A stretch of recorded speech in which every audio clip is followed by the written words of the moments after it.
Fascist Awami League নিষিদ্ধ হয়েছে আলহামদুলিল্লাহ। অনেকে কইতেছেন না এইটা নিষিদ্ধ না, এটাই আইনত নির্বাহী আদেশে নিষিদ্ধ। আইনিভাবে নিষিদ্ধ হবে যদি আমরা পর্যাপ্ত পরিমাণে প্রমাণ দাখিল করতে পারি আদালতে। তারপরে সারা দেশে এক নতুন মেরুকরণ হইতেছে আওয়ামী লীগের বিচার প্রশ্নে। এই মেরুকরণে বিএনপি ছাড়া ফ্যাসি বিরোধী সবাই রাস্তায় নামিছিল। এই ঐক্যটাই আগামীর বাংলাদেশ। এই ঐক্যের শুরু মার্চ ফর গাজা থেকে। বিএনপি এখানে ছিল কিন্তু না থাকার মতোই, শেষ মুহূর্তে এসে ট্রেনে ওঠার মতো আর কি, লাস্ট মোমেন্টে এসে একটা বক্তৃতা মেরে গেছে। এই আওয়ামী লীগ নিষিদ্ধের আন্দোলনে বিএনপি নাই, ছিল না। বিএনপি আমাদের সাবেকে বলতেছে আমরা আহ্বান জানাইছি, ওনারা আসেন নাই। ফেয়ার এনাফ, ওনারা ওনাদের রাজনীতি ঠিক করে নিছে, ওনাদের জন্য আওয়ামী লীগ নিষিদ্ধ কোনো জরুরি বিষয় না। কিন্তু এটাই হবে আগামীর বাংলাদেশের রাজনৈতিক ফ্রন্ট, যারা আওয়ামী লীগ নিষিদ্ধের প্রশ্নে মাঠে নামছে। এই ফ্রন্ট যদি দাঁড়ায় যায় তাহলে বিএনপি খুবই মুশকিলে পড়বে এদের সাথে নির্বাচনে মোকাবেলা করতে, কারণ এরাই ভারতীয় আধিপত্যবাদের বিরুদ্ধে আওয়ামী লীগের নিষিদ্ধের পক্ষে। আওয়ামী লীগকে কি নিষিদ্ধ করা উচিত? অনেকে বলতেছে এটা একটা ফ্যাসিবাদী আচরণ। এই প্রশ্নটা আমরা কিভাবে ফয়সালা করব? আমাদের এই প্রশ্নের ফয়সালা করতে হবে আবেগের ঊর্ধ্বে উঠা, কোনো ঘৃণা বা আবেগের বশবর্তী না হইয়া এটা আমাদের ফয়সালা করতে হবে। এমন ভাবে করতে হবে যেন ওই কথা কামেলরা কোনো যুক্তি তুলে ধরতে না পারে, বিএনপি যেন পিছলাই যেতে না পারে। বিএনপি আওয়ামী লীগ নিষিদ্ধের প্রশ্নে কোনো শক্ত অবস্থান নিতে পারে নাই, তাই না? এক এক সময় এক এক কথা বলিছে, এক এক নেতা এক এক আর্গুমেন্ট দিচ্ছে, সবকিছুর সার কথা হইতেছে বিএনপি নির্বাহী আদেশে আওয়ামী লীগের নিষিদ্ধ চায় না। গয়েশ্বরবাবু বলছেন যে আজকে আওয়ামী লীগ নিষিদ্ধ করেছে, আগামীতে তারা বিএনপিকেও নিষিদ্ধ করতে পারে। যমুনা আর শাহবাগে না আইসা বিএনপি পলিটিক্যালি লস করলো, কিন্তু এই ছাড়া বিএনপির উপায় ছিল না। এটাই সেই পলিটিক্যাল লাইন যেটা বিএনপি গ্রহণ করেছে। আবার বিএনপির চেয়ারপারসন মানে খালেদা জিয়ার উপদেষ্টার কথা শুনেন, জোগাড়টার কথা শুনেন। ন্যাশনাল এনসিপি না, ন্যাশনাল চিলড্রেন পার্টি, এই বাচ্চাটা তারা কখন কি মনে হয় এখন দুধ খাবো না, একটু করে চকলেট খাবো, একটু করে রসগোল্লা খাবো না খাবো না, দেশটাকে তো এরকম মনে করছে। আর ওই লুটপাট করে কিছু টাকা পয়সা, এরা তো আসলে ঘর আছে দয় নাই, এইরকম ঘরের ছেলেরা আসছিল এখানে এবং এদিকে কালো শক্তি এদেরকে রেডি করে কয়েক বছর এই কাজটা করাইছে। এখন এরা গড়াকে সরা জ্ঞান করে। কয়জন মানুষ আছে রিনু সাহেবের বাড়ি ঘেরাও করবো, পুলিশ বাধা দেয় না, মিলিটারি তাদেরকে দুলাভাই ডাকে, আব্বাজান ডাকে পুলিশে, এরা তো আদর যত্ন মেয়েরা মানে জামায়া করে নিয়ে আসে। কয়জন লোক হয়েছে এখানে? আওয়ামী লীগের যদি বাধা না দেয়, এখনো যদি বাধা না দেয়, আওয়ামী লীগের ঢাকা সিটির একটা ওয়ার্ড থেকে যে লোক এখানে আসবে রিনু সাহেবের এখানে অতগুলো লোক তো হয় নাই। এরা যদি 200-500 লোকে এইভাবে দাবি করে আর রাস্তার মধ্যে বৈশা যদি একটা কোটি কোটি মানুষের একটা রাজনৈতিক দলকে নিষিদ্ধ করে দিতে পারে, ভালো ভালো। কিন্তু এই নিষিদ্ধ তো এই পৃথিবীতে কোনো কারণে কোনো ডেমোক্রেটিক কোনো গণতন্ত্র বিশ্বাসী লোক চাইতে পারে না। আমার দলও চায় না, আমিও চাই না, এটা তো হইতে পারে না। কি করবে তারা? আওয়ামী লীগকে নিষিদ্ধ করলে জনগণ করুক, আমার কথা। এরা কারা? এরা কি? ওর কথা আর কইবার চাই না। তো ওই বিএনপি করে নাকি আওয়ামী লীগ করে? আবার মির্জা ফখরুল কি বলেছিল? উনি কইছিলেন আওয়ামী লীগকে নির্বাচনে বাধা এবং নিষিদ্ধ করা উচিত না। কইছিলেন রাজনৈতিক দল হিসেবে কাউকে বাধা দিতে পারি না, আওয়ামী লীগ নিষিদ্ধের বিষয়ে ফখরুল। আবার এখন কইতেছেন 18 কোটি মানুষ আওয়ামী লীগকে চায় না। তো উনারা কি বলেন, বুঝা বলেন কিনা আল্লাহ জানেন। আওয়ামী লীগকে নিষিদ্ধ করার প্রশ্নে কেন বিএনপি দ্বিধান্বিত? কারণ তারা মনে করতেছে যে বাংলাদেশে ইসলামপন্থীদের উত্থান হয়েছে, তারা একা ইসলামপন্থীদের ঠেকাইতে পারবে না। এই জন্যই তাদের এই দ্বিধা বলে আমার মনে হয়।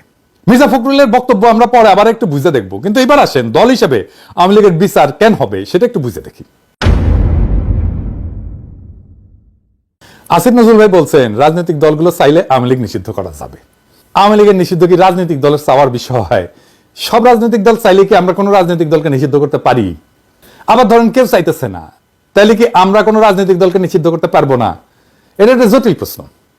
এই প্রশ্নটা আমাদেরকে খুব গভীরভাবে বুঝে দেখতে হবে। কেন আওয়ামী লীগের বিচার আর নিষিদ্ধের বিষয়টা রাজনৈতিক দলগুলোর চাওয়া না চাওয়ার বিষয় না, এমনকি জনগণের চাওয়া না চাওয়ার বিষয় না।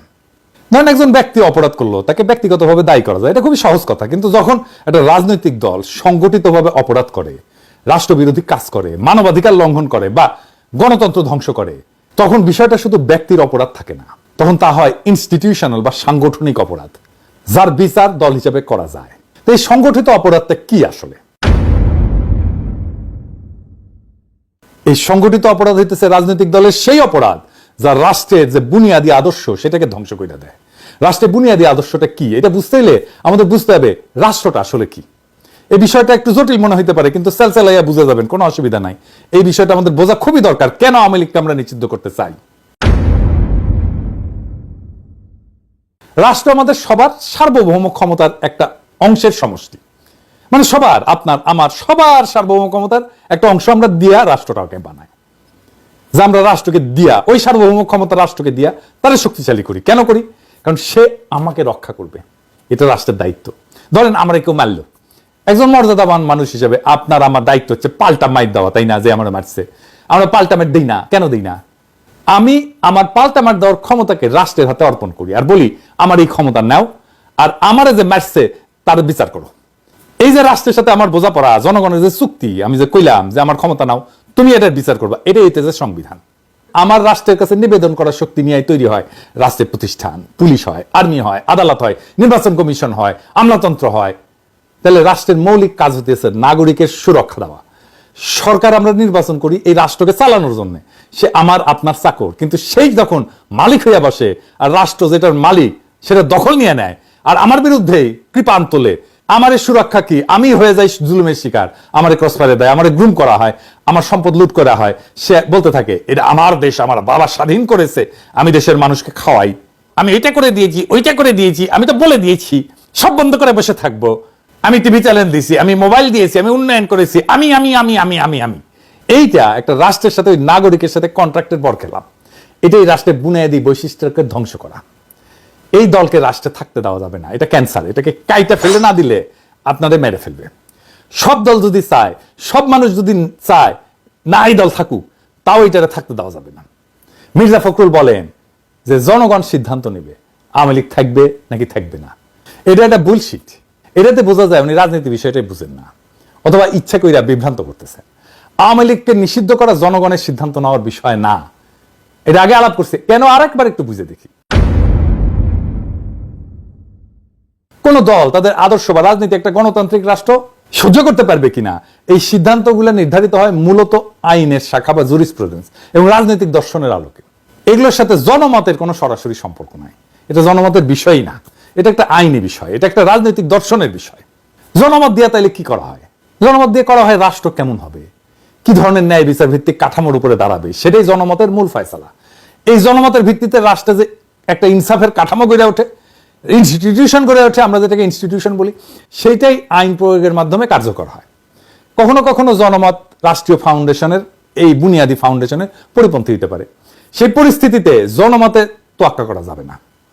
রাষ্ট্রকে সিদ্ধান্ত নিতে হবে যে তার ন্যায় বিচারমূলক কাঠামো অনুযায়ী এইটা তার ফাউন্ডেশনের পরিপন্থী কিনা। যেমন ক্রসফায়ার, পুলিশ হেফাজতে নির্বাচন, গণধোলাই, এই সমস্ত অনেক দেশে জনপ্রিয় হতে পারে, পাবলিক পছন্দও করতে পারে, কিন্তু তার রাষ্ট্রের মৌলিক ন্যায় বিচার এবং ভাবনার পরিপন্থী। সুতরাং এগুলা বিচার ব্যবস্থার দৃষ্টিতে খুন, টর্চার, অ্যাটেম্প টু মার্ডার, এইসব ফৌজদারি অপরাধ হিসেবে গণ্য হবে। এইখানে জনমতের দোহাই দিয়া অপরাধের অস্বীকারের কোনো সুযোগ নেই। এই একই যুক্তিতে কোন রাজনৈতিক দলকে নিষিদ্ধ করা হবে কিনা সেটা নির্ধারিত হবে রাষ্ট্রের মৌলিক ন্যায় বিচার এবং রাজনৈতিক আদর্শের সাথে ওই দল সঙ্গতিপূর্ণ কিনা তার উপরে। জনমত বা অন্যান্য কোন রাজনৈতিক দলগুলোর মতামত এখানে বিবেচ্য না। যদি আওয়ামী লীগ আদর্শিকভাবে ফ্যাসিস্ট হয় এবং সন্ত্রাসবাদ হয় তাদের রাজনৈতিক কৌশল, তাহলে বিএনপি বা অন্য দল তাদের টিকায় রাখার পক্ষে থাকলেও রাষ্ট্র তাদের নিষিদ্ধ করতে বাধ্য, কারণ এটা রাষ্ট্রের ফাউন্ডেশনের বিরোধী, এটা রাষ্ট্রকেই ধ্বংস করে ফেলবে। আবার যদি আওয়ামী লীগ এইসব মানদণ্ডে না পড়ে, তাহলে বিএনপি, অন্য দল, জনগণ সবাই বিরোধিতা করলেও শুধু জনমতের ভিত্তিতে তাদের নিষিদ্ধ করা যাবে না।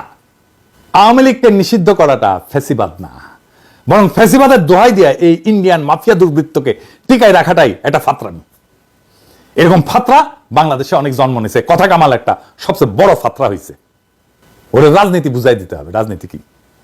যদি কোনো দল গণতন্ত্র ধ্বংস করে, নির্বাচনকে নাটকে পরিণত করে, বিরোধী মত দমন করে, গুম খুনকে রাষ্ট্রীয় নীতি বানায়, তবে সেই দল রাষ্ট্রের বিরুদ্ধে অবস্থান নেয় এবং রাষ্ট্রকে ভেতর থেকে ধ্বংস করে। এই ক্ষেত্রে রাষ্ট্রের দায়িত্ব হইতেছে সেই দলকে নিষিদ্ধ করা, রাষ্ট্রের নীতির এবং গণতন্ত্রের শুদ্ধতা রক্ষা করা। আওয়ামী লীগকে বিচার করার প্রশ্ন উঠলে দেখতে হবে তার রাষ্ট্রীয় গুমের মূল সংগঠক কিনা, তারা নির্বাচন ব্যবস্থাকে ধ্বংস করে ক্ষমতায় ছিল কিনা, তারা প্রশাসন এবং বিচার বিভাগকে দলীয়করণ করেছিল কিনা, তারা রাষ্ট্রের জনগণের সম্পত্তি এটা লুট করছে কিনা, পাচার করছে কিনা, তারা কি গণতন্ত্রের মৌলিক কাঠামো ভেঙে দিছে। এই প্রশ্নগুলোর উত্তর যদি হয় ইতিবাচক, হ্যাঁ, তবে শুধু ব্যক্তি না বরং দল হিসেবে তাদের বিচার হওয়াটা ন্যায্য। রাষ্ট্রের একটা নৈতিক আত্মা থাকে। জন রলস বলছিলেন, a just society is one in which institutions are fair.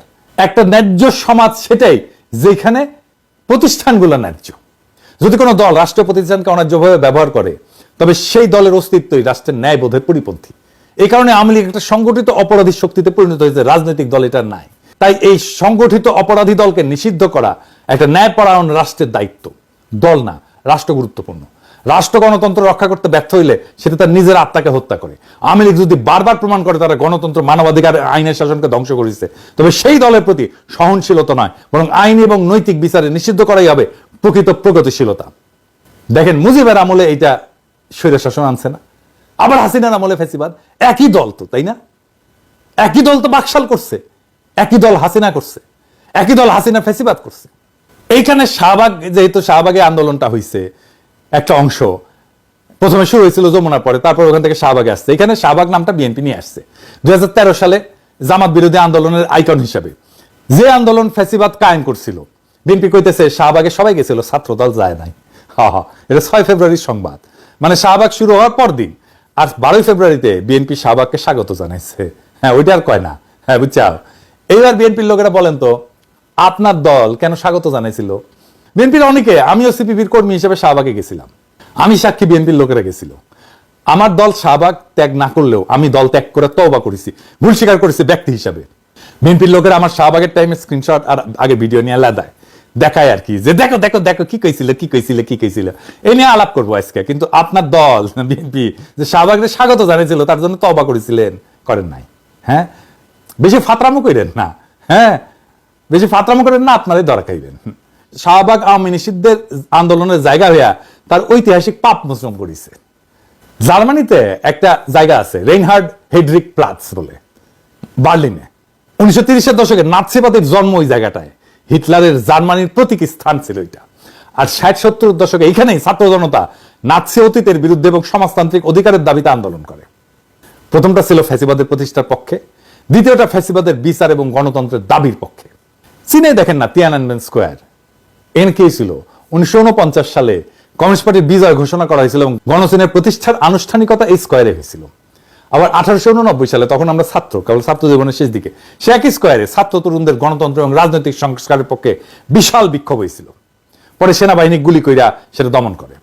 প্রথমটা ছিল কমিউনিস্ট শাসনের প্রতিষ্ঠা, আর দ্বিতীয়টা ছিল কমিউনিস্ট শাসনের অবসানের আকাঙ্ক্ষার আন্দোলন। শাহবাগের টাইমে আমি একটা বক্তব্য দিয়েছিলাম, সেটা আরো অনেক দিয়েছিলাম, কিন্তু একটা বক্তব্য ঘুরে ঘুরে বেড়ায়, আপনারা নিশ্চয়ই দেখেছেন। আগে বক্তব্যটা শোনেন, আমি নিজেই দেখাচ্ছি, শুনেন। এখন কয় ওরা, দেখি যা কি কইছিল কি কইছিল। আমি ওটি যা বলেছিলাম তা এখনো ভ্যালিড, আমি এটার পক্ষে। আমি এই কথাটা জামাতকে এখনো বলি, কয়েকদিন আগেই বলেছি। জামাত আমার এলাই হইতে পারে, আমার মিত্র হইতে পারে, কিন্তু তার পলিটিক্যাল মিস্টেকের দায় তো আমি নিব না, কেউই নিবে না। হ্যাঁ, বন্ধু হিসেবে, রাজনৈতিক মিত্র হিসেবে পরামর্শ চাইলে আমি দিতেই পারি, পরামর্শ যাতে রাজনৈতিক ভুলকে ট্যাকেল করার জন্য কাজে লাগাইতে পারে। কিন্তু তার রাজনৈতিক দায় তার একান্তই তার, আমার না। আমার মিথ্যের রাজনৈতিক দায় আমি নেব না, কেউই নেবে না। জামাতও আমার মিস্টেকের দায় নেবে না। 1971-এ জামাতের দুইটা বড় ভুল ছিল। না, পাকিস্তানের অখণ্ডতা রক্ষা করতে চাওয়াটা কোনো অপরাধ না, ভুলো না, এটা একটা অনেস্ট পলিটিক্যাল পজিশন। সমস্যা হয়েছে 25শে মার্চ রাতে একটা গণহত্যা হয়েছিল, এটা জামাত নিজেও স্বীকার করে। কি জামাতের ভাইরা, আপনারা স্বীকার করেন না? একটা গণহত্যা একটা জাতির জীবনে খুবই গুরুত্বপূর্ণ ঘটনা। সেই প্রশ্নে আপনাকে ভিকটিমের পক্ষে দাঁড়াইতে হবে, জালামের বিরুদ্ধে দাঁড়াইতে হবে। জামাত ওই গণহত্যার বিরুদ্ধে কোনো রাজনৈতিক পজিশন নেয় নাই, কোনো বিবৃতিও দেয় নাই। তারপরে আবার কি করছেন, ওরা মহাসমর হয়ে সরকারে জয়েন দিলেন। হ্যাঁ, পূর্ব পাকিস্তানের সরকারে। ধরেন হাসিনা পড়লো না অগাস্টে, সে তার সরকারে আনু মোহাম্মদকে নিল, পরে জুনায়েদ সাকিকে নিল, সিপিবিকে নিল। তো এরা কি তাহলে সেই জুলাই আগস্টের গণহত্যার দায় নিয়ে ফেললো না? তার দায় তাদের কাঁধে চাপবে না? তো দুইটা মিস্টেক তো, জামাতের কাঁধে একই দায় চাপছে গণহত্যার।